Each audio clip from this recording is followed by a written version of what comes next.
Hey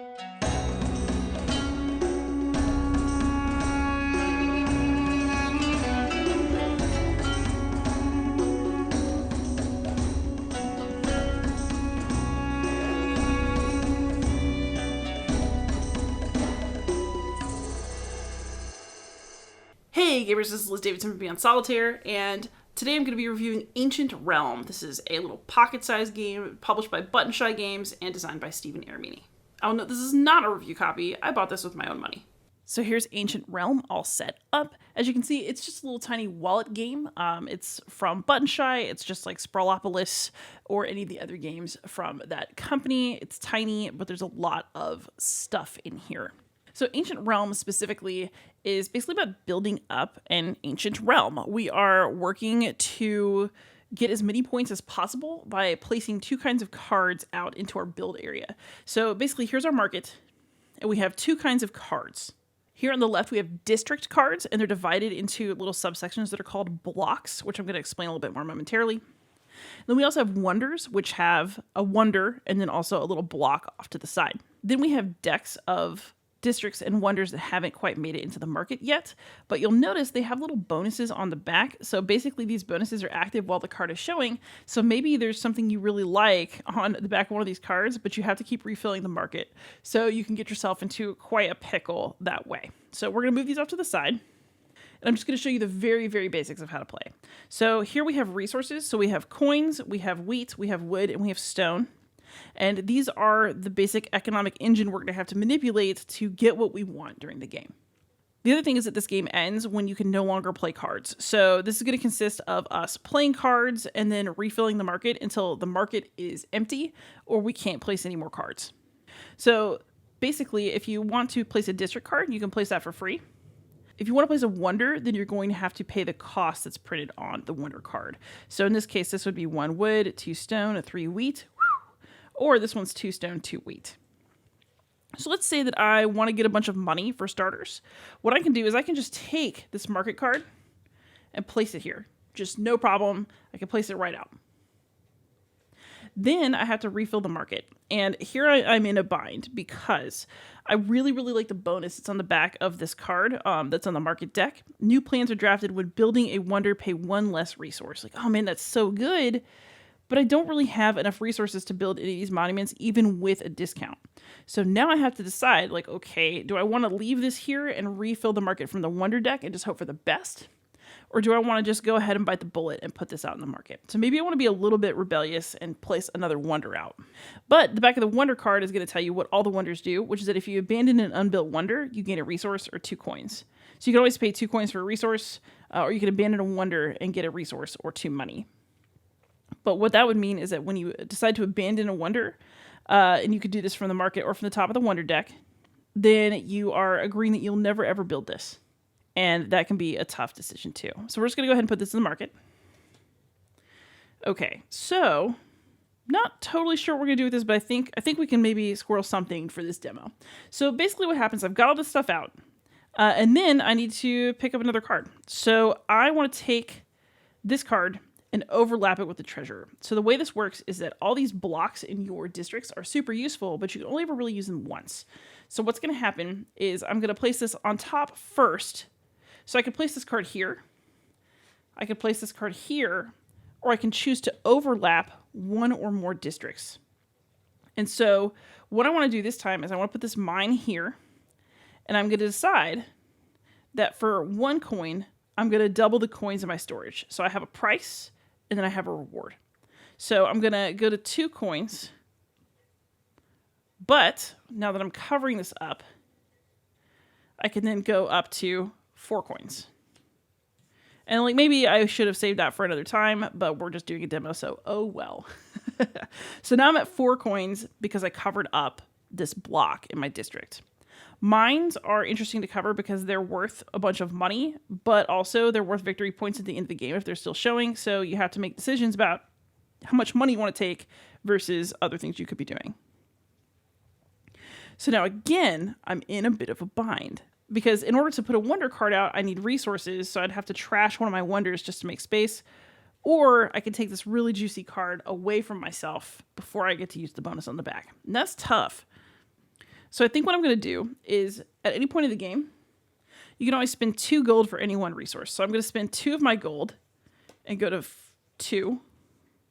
And then I will be able to buy resources of my choosing. So let's say that I might want to do the Temple of Artemis because it's a convenient 2/2. And I also like this bonus, which lets me get extra wood when I activate a forest. And I have one right here that I can cover up. So it just seems like a smart plan. Maybe it's dumb, but maybe it's not. But, you'll never find out because it's a demo. So now I want to pay for this wonder.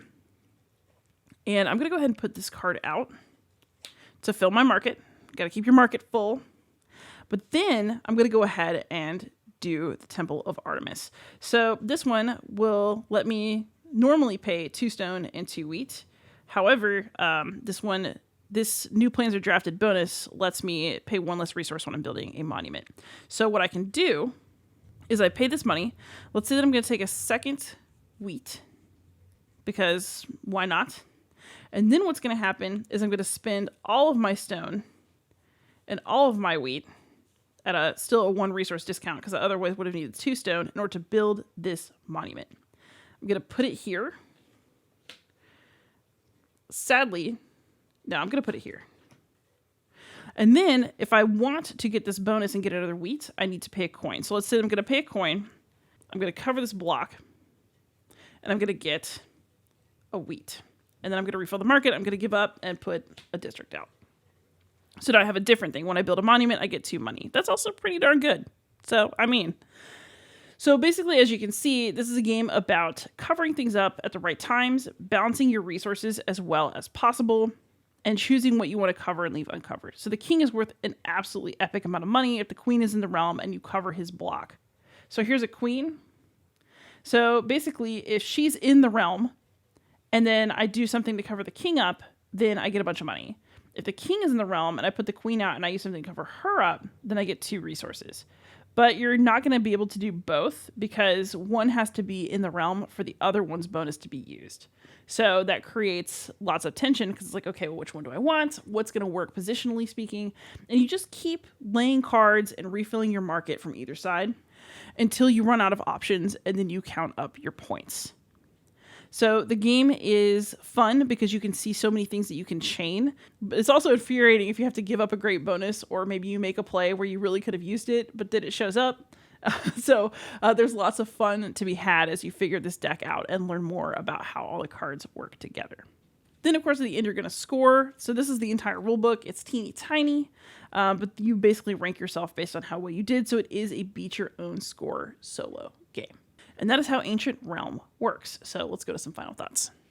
All right, so now for some final thoughts. Overall, I just have to say I feel very positively about Ancient Realm. It is a really fun little puzzle. I had a really, really good time with it. I actually do kind of want to keep this one on my desk to play at lunchtime. It's a really delightful, quick solo game. So if you want a 10-minute gaming snack, then I think that Ancient Realm is absolutely fabulous for that.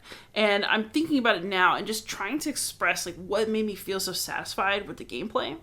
And I think what I really liked about it is that it constantly makes you want more.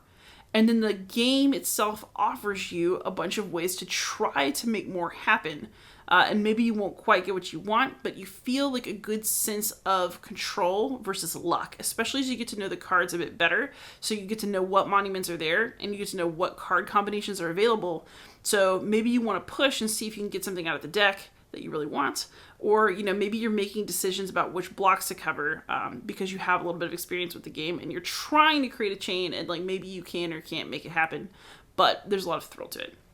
So I really love the amount of choice the game gives you and the ability that you have to manipulate your resources, but at a cost.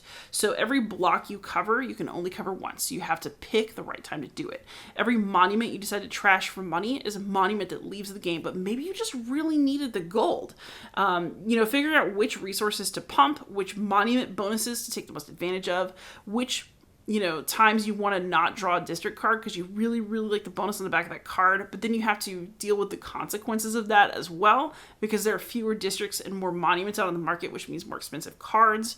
Like, all of these choices play into each other in ways that I just really, really enjoy. And then because the cards come up in a different order every time in a different configuration, even if you know things about how the cards work, you are still going to have to be responsive in the moment to what it is you're supposed to do the best possible job in the puzzle. And so this is one of those puzzles that gets my brain whirring. I feel really satisfied when I'm playing it. I feel really excited about what I could do next, what might come up next, what I'm hoping to see next. And I'm like, okay, I can cover this block, and then I can try to get this monument out, and I can try to use this bonus to my greatest advantage by covering this block with this card. Like, the fact that I feel so much delight in kind of chaining things together and building the best ancient realm that I possibly can, what that tells me is that this game is a winner. I think that when you're playing something by Steven Armini, you want to think about Sprawlopolis. And that makes sense, but these games feel very, very different. And that's also something that I really think is cool about Button Shy, is that, they specialize in these tiny little wallet games, and yet they really do all feel quite different from each other. And so I am really impressed with the fact that Ancient Realm has its own vibe. And when I think, I want to play a Button Shy game, I want to play a wallet game, when I think of Ancient Realm, it has its own distinct personality, and I can be in the mood for this particular game. And so I'm really impressed with what Ancient Realm manages to squeeze into just this tiny little 18 card set. And I truly think that you will be too. So there's not a whole lot to say about this one other than that it's a super fun puzzle, and I think so because it lets me chain actions together in a really satisfying way. But there we are. I really like Ancient Realm. If it sounds like it's for you, it probably is. And at any rate, it's a Button Shy game, so it's not expensive anyway. So I recommend that you try this one. I think it's really delightful. It's definitely going to stay in my small game collection for some time. So thank you so much for watching. Please like, subscribe, comment, and most of all, happy gaming.